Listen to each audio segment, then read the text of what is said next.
Bismillahirrahmanirrahim. Assalamualaikum warahmatullahi wabarakatuh. Perkenalkan, saya Imam Yunianto, Eskom, MKOM. Hari ini saya ingin menjelaskan tentang mata kuliah Arsitektur dan Organisasi Komputer untuk Fakultas Teknik dan Komunikasi, Program Studi Teknik Informatika, jenjangnya strata 1, Institut Bisnis Muhammadiyah Bekasi. Di dalam rencana pembantu semester, Arsitektur dan Organisasi Komputer sebenarnya dulu ini dua mata kuliah. Yang pertama Arsitektur Komputer dan Organisasi Komputer. Sekarang ini dua mata kuliah ini menjadi satu, Arsitektur dan Organisasi Komputer, di mana Arsitektur Komputer itu menjelaskan bagaimana rancangan dari komputer, dari fungsi-fungsinya, hardware bagaimana, software bagaimana, itu arsitektur. Lalu organisasi komputer seperti namanya organisasi adalah bagaimana fungsi-fungsi itu bekerjasama untuk mencapai satu tujuan. Seperti halnya ada fungsi input, fungsinya untuk mengambil input dari luar, lalu fungsi proses dan fungsi dari output atau menampilkan. Arsitektur dan organisasi komputer ini diajarkan di Teknik Informatika dengan SKS 3, beban SKS 3 pada semester 2. Capaiannya untuk program studi ini, capaian mata kuliahnya, capaian untuk program arsitektur dan organisasi komputer ini, pertama itu mampu mengembangkan sistem dan cara melakukan perencanaan, analisis, desain, penerapan, pengujian, pemeliharaan sistem untuk menghasilkan sebuah solusi yang relevan, akurat, dan tepat sesuai dengan kebutuhan pengguna. Jadi diharapkan mahasiswa itu bisa melakukan perencanaan dari arsitektur komputer, serta juga mampu memahami tentang organisasi komputer.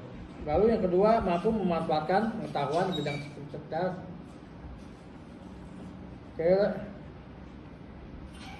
Di dalam mata kuliah arsitektur dan organisasi komputer ini, materi yang diajarkan itu pertama arsitektur komputer, fungsi dan struktur arsitektur komputer. Kedua itu definisi CPU dan elemen sentralnya.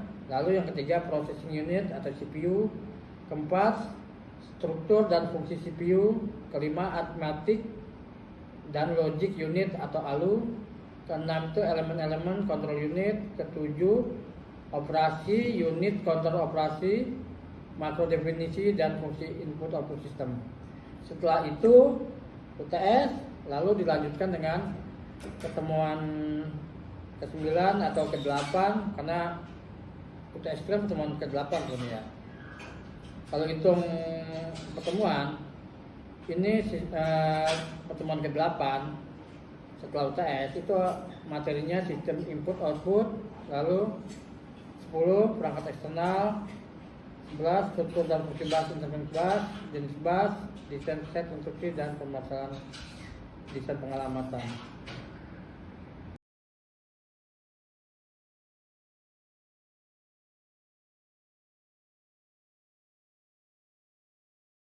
Oke, bismillahirrahmanirrahim. Assalamualaikum warahmatullahi wabarakatuh. Waalaikumsalam warahmatullahi wabarakatuh. Oke, kita masuk ke pertemuan ke-13, ya kan, 13. Nanti dalam minggu ini kita 13, 14, 15, 16, nanti hari Sabtu lah ya. Oke, kita masuk ke pertemuan 13 dan 14 nih dengan materi set instruksi. Sebenarnya set instruksi sama juga dengan bahasa assembly, karena kan instruksi-instruksi yang dipakai di dalam CPU. Oke, sebelum kita mulai perkuliahan ini, mari kita membacakan basmalah. Bismillahirrahmanirrahim.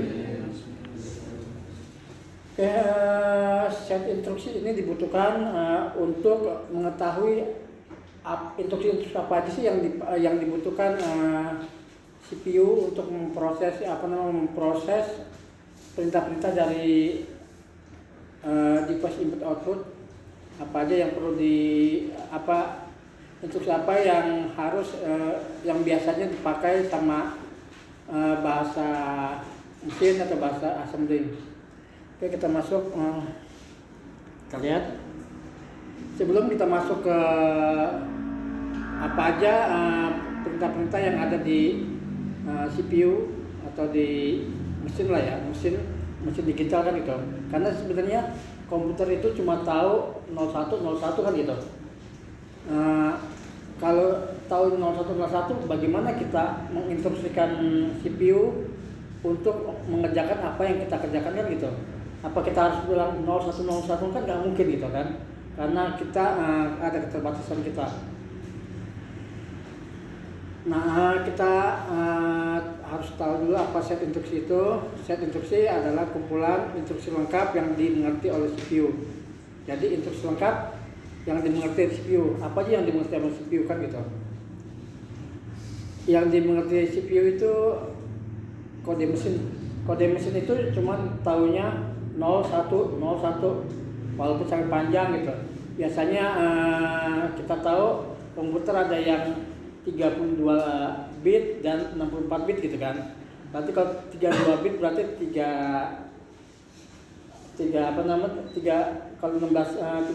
bit berarti 32 kotak gitu ya. Bit. Kalau 64 ya 64 panjang gitu. Lalu biner itu bilangan matematika 0101. Biasanya itu kalau 0 itu nggak ada sinyal atau nggak ada listrik.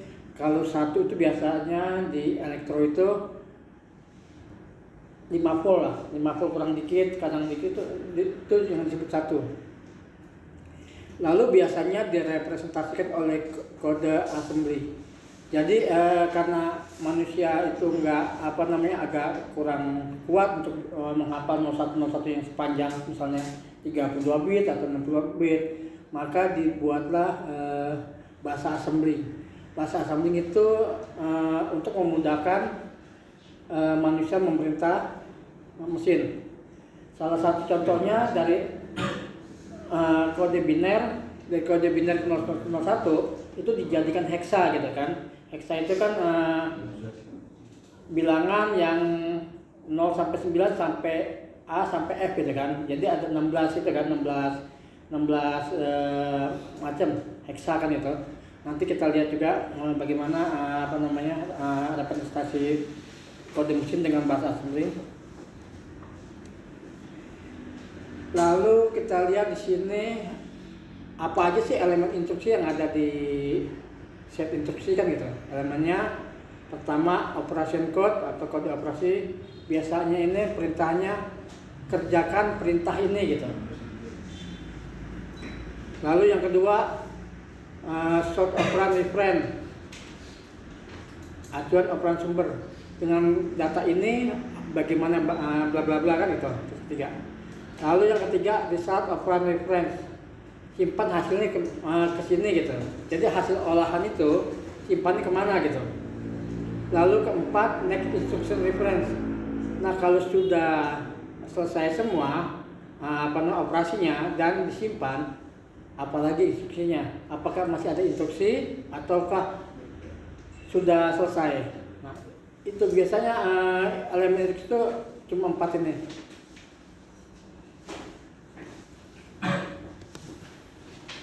Lalu selanjutnya di mana operan itu bisa berada.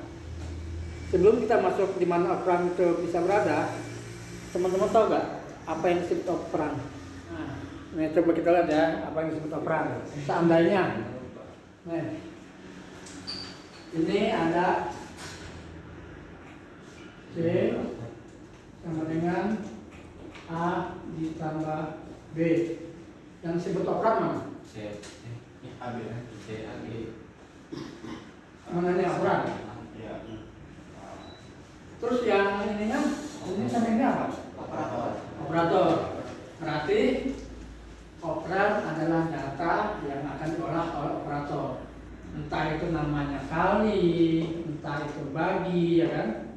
Atau ini nanti ambil kan, itu yang disebut operator. Jadi operan itu data-data yang akan diolah oleh operator. Ya. Nah itu operan. Oke, di mana operan itu bisa berada? Bisa operan itu ini data-data ini bisa berada di mana? Di memori utama bisa, atau RAM, ya, atau memori virtual. Nah memori virtual apa? Contohnya apa? Memori virtual. Ada tahu nggak? Apa? Apa virtual box? Iya, apa kira-kira? Nah, kalau kita lihat di browser ada namanya nih kan? Kita kalau mencari riwayat pencarian. Nah ini yang disebut memori virtual. Nah kalau kita mau nge-track orang akses apa kan di browser, kita cari di sini kan. Nah itu ketahuan nih apa namanya, dia akses ke situs apa, itu apa aja ketahuan dia tercache. Nah ini yang disebut memori virtual, ini bisa hilang kalau kita hapus gitu. Lalu yang kedua CPU register. Nah ini CPU register ada di mana?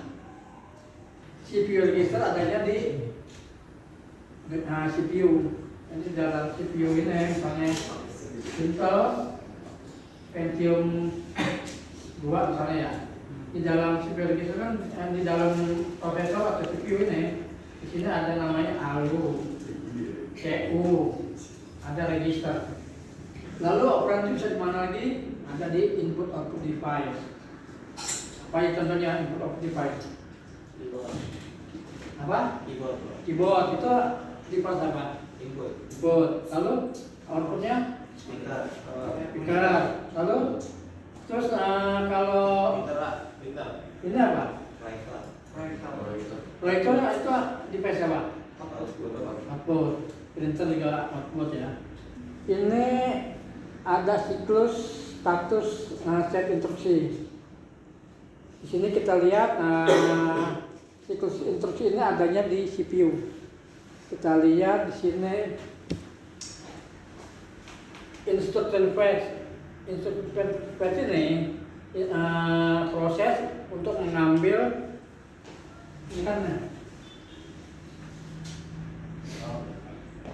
ini RAM. Ini ada file, ya kan? File tugas kan, perintah-perintah. Ini CPU. Nah, ini CPU itu akan mengambil file perintah-perintah dari RAM untuk diproses di CPU. Yang pertama, semua instruksi yang ada di RAM itu akan diambil oleh CPU. Lalu proses kedua, instruksi itu instruksi operation decoding. Jadi perintah-perintah yang ada di RAM ini, misalnya tadi ada di sini ini sudah pertama semua ya.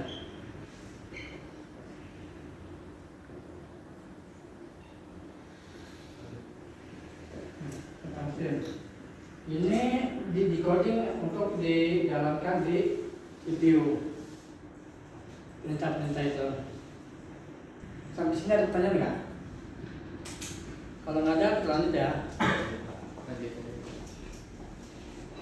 Nah, sini kita lihat representasi instruksi gitu. Dalam coding mesin, setiap instruksi memiliki pola bit tertentu. Sini misalnya kita pakai bit 16 ya. 16 dengan 4 bit opcode, 4 bit opcode, 6 bit, 26 bit itu acuan operan. Contohnya misalnya gini.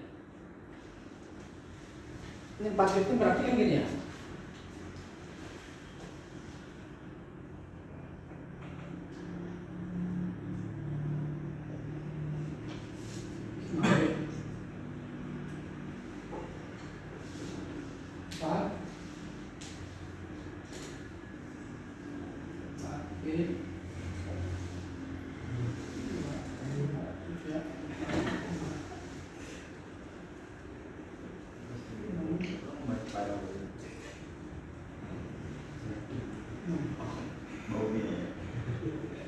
Jadi seluruhnya itu 16 bit ya, misalnya yang dipakai itu. Jadi setiap perintah 6J dan 16 gitu kan misalnya.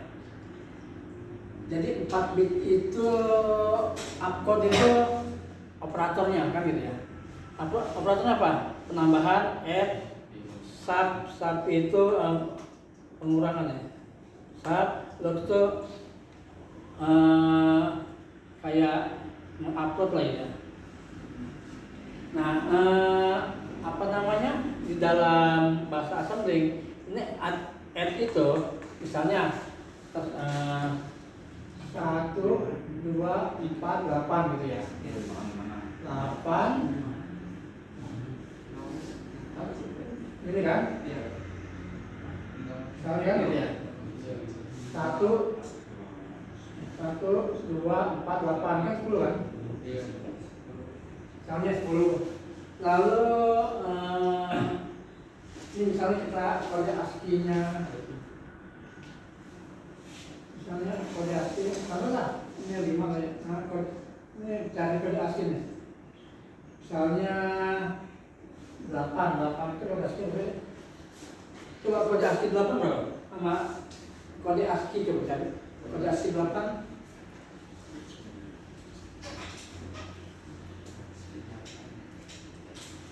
mana?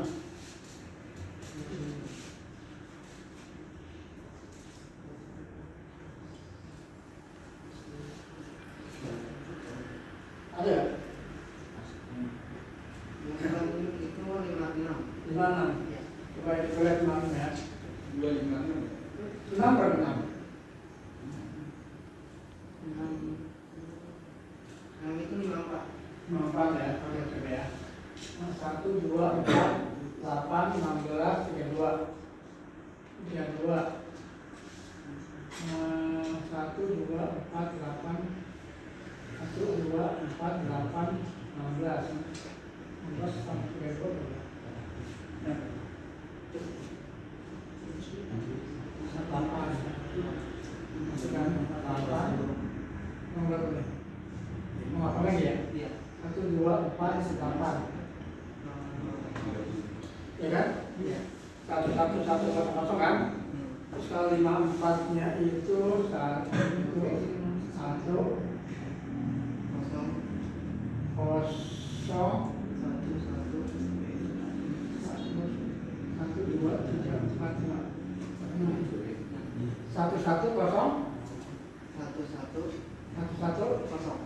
ya. Gitu.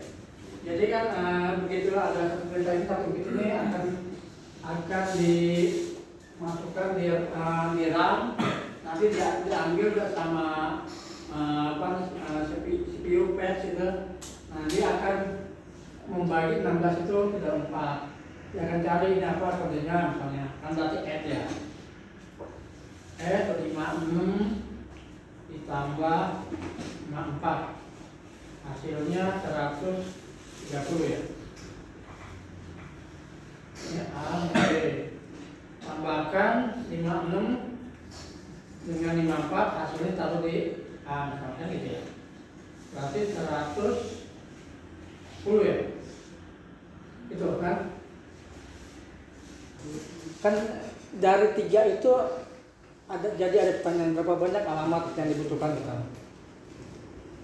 Intinya alamat banyak, instruksi makin kompleks, perlu register banyak, perlu lebih pendek, program lebih pendek kelebihannya, eksekusi lebih lambat per instruksi. Lalu kalau ini kan eksekusi lebih lambat per instruksi karena dia kan lebih kompleks gitu ya, banyak itunya, alamatnya. Kalau alamatnya sedikit, instruksi lebih sederhana memang, program lebih panjang berapa baris, eksekusi lebih cepat dapat instruksi. Lalu setelah itu kita lihat timbang perancangan, operation, berapa banyak operan. Ini yang perlu diingat kalau kita bikin mau ngerancang dari arsitektur yang ada itu, apa saja operasi yang disediakan, seberapa kompleks, lalu jenis datanya apa aja, lalu format instruksi, panjang upcode tadi ya, kode-kode misalnya add, sub, multiply gitu, dan jumlah address. Lalu juga kita lihat jumlah register yang tersedia dalam CPU. Jadi jumlah register semakin kesini semakin banyak kan gitu ya. Nah itu juga akan membuat lebih cepat gitu. Lalu operasi apa saja yang dikerjakan oleh masing-masing register. Lalu pengalamatan mode untuk menspesifikasikan alamat suatu operan antara RISC dan CSC ini. Lalu ada lagi operasi dengan stack itu tumpukan, ada sekumpulan elemen atau register yang berurutan dan hanya satu elemen saja yang dapat diakses. Titik akses disebut sebagai puncak atau top stack. Panjang stacknya disebut variabel, berarti bisa pendek, bisa panjang. Karena stack hanya dapat diakses dari puncaknya, maka stack juga dikenal dengan sebagai push down list atau antrian last in, last push out. Jadi yang belakangan masuk itu yang keluar. Jadi gini, stack itu kan kumpulan gitu ya. Ini puncaknya kan masuk gini. Yang pertama masuk misalnya 1, 2, 3, 4, 5 ini puncak. Jadi kalau misalnya ada 5 ini yang bisa keluar duluan, ini harus 5, nggak bisa 4 nih. Jadi last in, push out, sama keluar ini paling belakangan. Gitu. Jadi cuma ada pintu yang dari bawah ini buat keluar masuk.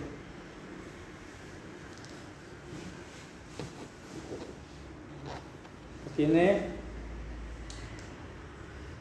Nah ini sebenarnya penggunaan stack untuk menghitung ini yang tadi alamat ini. Fungsi A diambil B dibagi D kali E tambah C. Nah pertama masukkan dulu nilai A, lalu masukkan nilai B, lalu A diambil B nih, hasilnya ini, terus masukkan nilai C, masukkan nilai D, masukkan nilai E, lalu D dikali E, masih ini, terus hasilnya ditambah C, harusnya ini D kali E, hasil ini ditambah C, baru dibagi hasilnya ini. Ini yang disebut 0 alamat, 0 address. Lalu selanjutnya kita lihat notasi infix dan postfix. Rumus matematika biasanya disebut notasi infix. Nah kalau begini yang kita sering pakai, ini disebut infix. Infix A tambah B, kan kita sering pakai A tambah B, tutup kurung ini. Ini juga. Nah di dalam bahasa assembling ini nggak begini, dijadiin postfix. Jadi A tambah B menjadi A B plus, operannya paling kanan itu. Nah untuk A tambah B dalam kurung B kali C, ini A B C dulu, operan dulu, baru B dikali C, lalu ditambah A, hasil ke A gitu. Notasi dari, kalau di bahasa assembling itu notasi infix menjadi postfix gitu.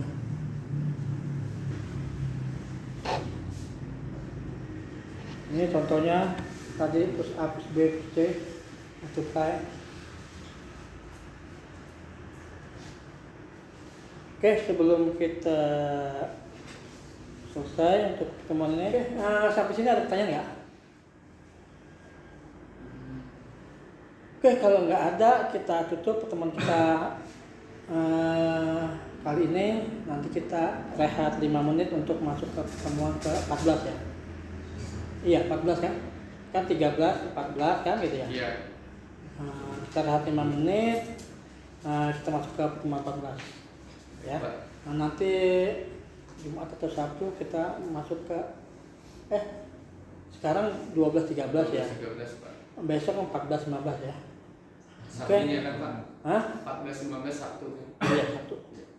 Oke, itu aja pertemuan ke-13. Terima kasih. Kita tutup pertemuan 13 ini dengan bacaan hamdalah. Alhamdulillahirrahmanirrahim. Oke, yang mau rehat sebentar, nanti menit lagi kita masuk ke materi ke 14. Terima kasih. Assalamualaikum warahmatullahi wabarakatuh. Waalaikumsalam.